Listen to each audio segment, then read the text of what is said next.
Hello students, welcome to Azam classes. Last class में हमने अपना चैप्टर फिनिश किया था जिसका नाम था dissolution of the partnership firm. Dissolution of the partnership firm क्या होता है, क्या उसकी थ्योरी है और उसका क्या अकाउंटिंग ट्रीटमेंट होता है, ये बात मैंने लास्ट चैप्टर के अंदर फिनिश कर दी थी। अगर आपने लास्ट की वीडियोस नहीं देखी है तो प्लीज एक बार जाकर के dissolution of the partnership firm की वीडियोस को देखिए। लगभग 5-6 पार्ट मैंने बनाए हुए हैं, आप एक बार जाकर के उनको देखिए तो आपको पता लग जाएगा कि डिसोल्यूशन ऑफ द पार्टनरशिप क्या होता है और क्या इसकी अकाउंटिंग ट्रीटमेंट होता है। आज की क्लास के अंदर हम अपना चैप्टर शुरू करते हैं, not for profit organisation.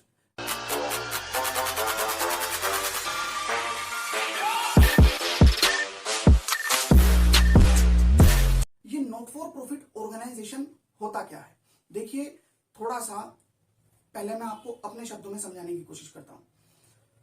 Last class के अंदर यानी 11th क्लास के अंदर एक चैप्टर है सोल प्रोप्राइटरशिप। सोल प्रोप्राइटरशिप का मतलब क्या है, वहां पर एक सिंगल बंदा बिजनेस को करता है, ठीक है। जब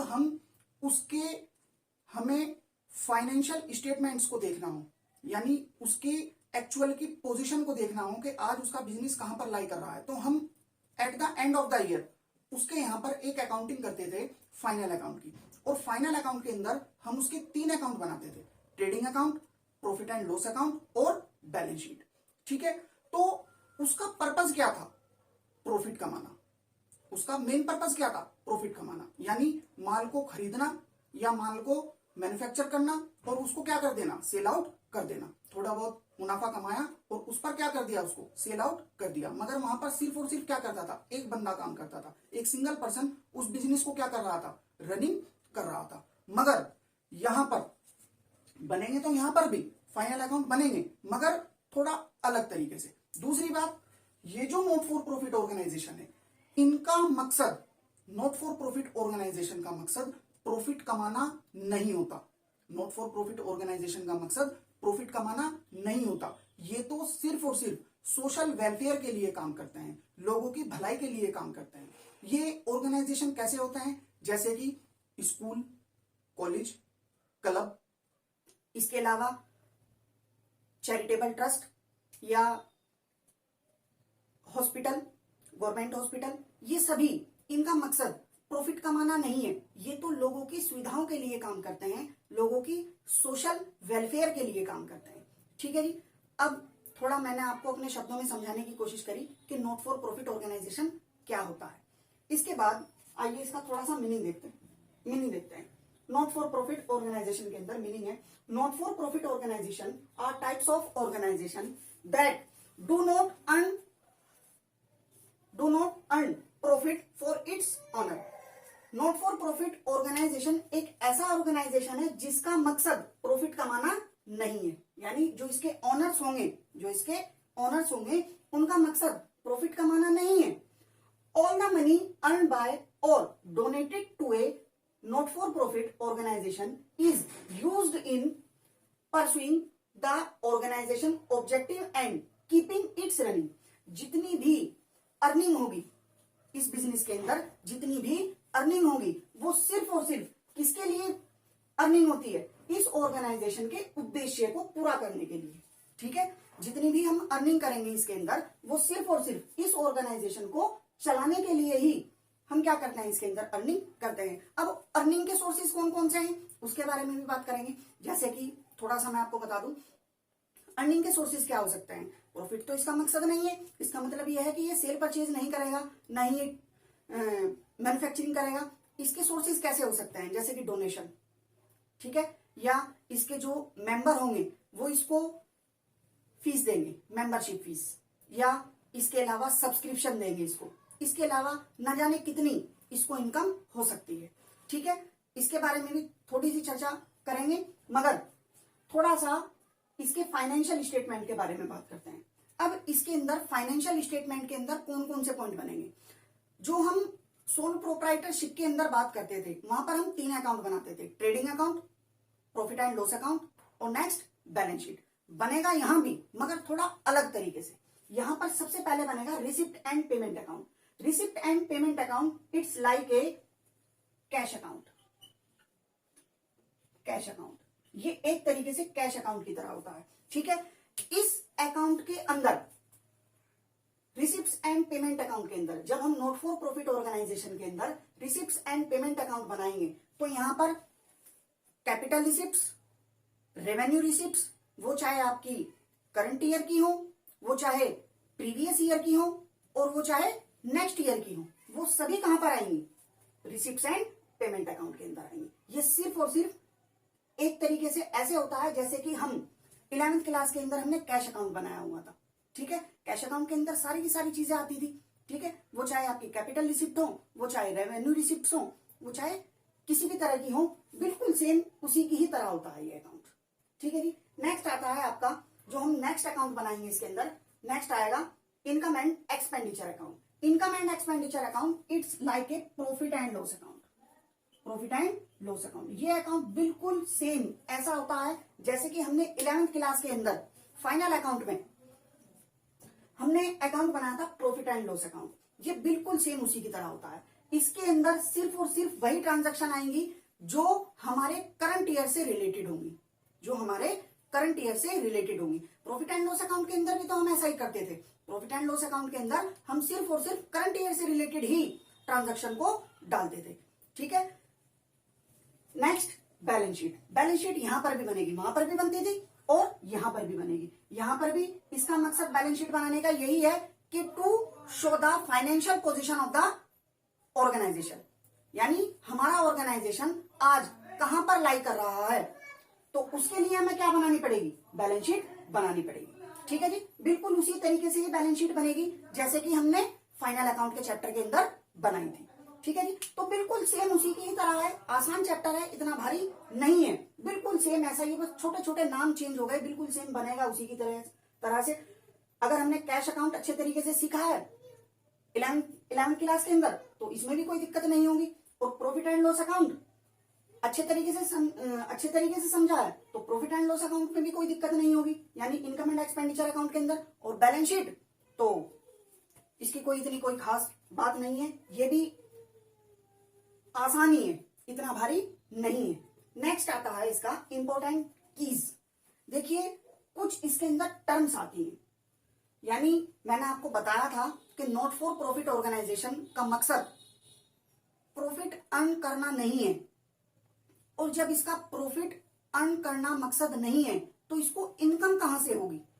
इसको इनकम कहां से होगी? इसको इनकम कुछ इस तरीके से हो सकती है। इसके अलावा और भी पॉइंट हो सकते हैं, और भी पॉइंट आएंगे, वो अकॉर्डिंग टू सिचुएशन जब हम आने वाले टाइम में क्वेश्चन करेंगे धीरे धीरे उसके हिसाब से डिस्कस कर लेंगे। ये तो थोड़े से मैंने आपको समझाने की कोशिश करी। तो सबसे पहला आता है डोनेशन। डोनेशन के बारे में आप समझते हैं। डोनेशन हमारी दो तरीके से हो सकती है, एक हो सकती है स्पेसिफिक,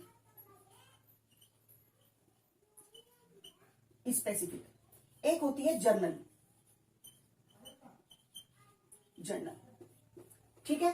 स्पेसिफिक का मतलब यह है अगर हमें डोनेशन दी गई है, हमको कहा गया कि जो आपका क्लब है, एग्जांपल के तौर पर हमारा क्लब है, और हमें क्लब के अंदर कोई डोनेशन रिसीव हुई, और हमारे जिसने हमको डोनेशन दी उसने हमें कहा कि आपको इस पैसे से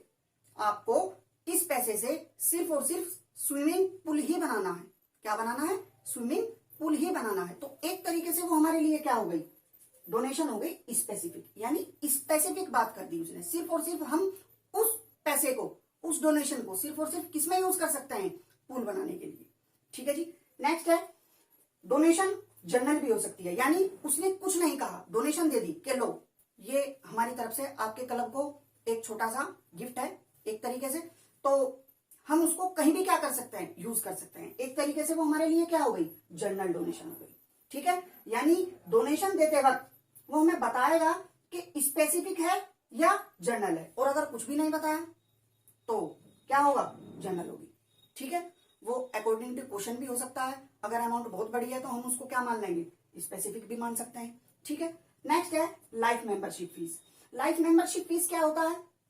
देखिए जब किसी ऑर्गेनाइजेशन के अंदर जब किसी नॉट फॉर प्रॉफिट ऑर्गेनाइजेशन के अंदर किसी बंदे को एंटर होना हो, जब किसी बंदे को एंटर होना हो तो उसको एक फीस देनी पड़ती है और वो लाइफ टाइम के लिए होती है। एक बार पैसे दिए और पूरी उम्र के लिए वो उसका क्या बन जाता है, मेंबर बन जाता है। तो उसको कहा जाता है लाइफ मेंबरशिप फीस। ये कहां जाएगी, रिसिप्ट एंड पेमेंट अकाउंट में कहा जाएगी, इनकम एंड एक्सपेंडिचर अकाउंट में कहा जाएगी। ये बात हम बाद में करेंगे, चारों पॉइंट के ही अंदर ये बात हम बाद में करेंगे। मैं सिर्फ और सिर्फ आपको थोड़ा सा ये समझाने की कोशिश कर रहा हूं कि ये पॉइंट है क्या, ठीक है।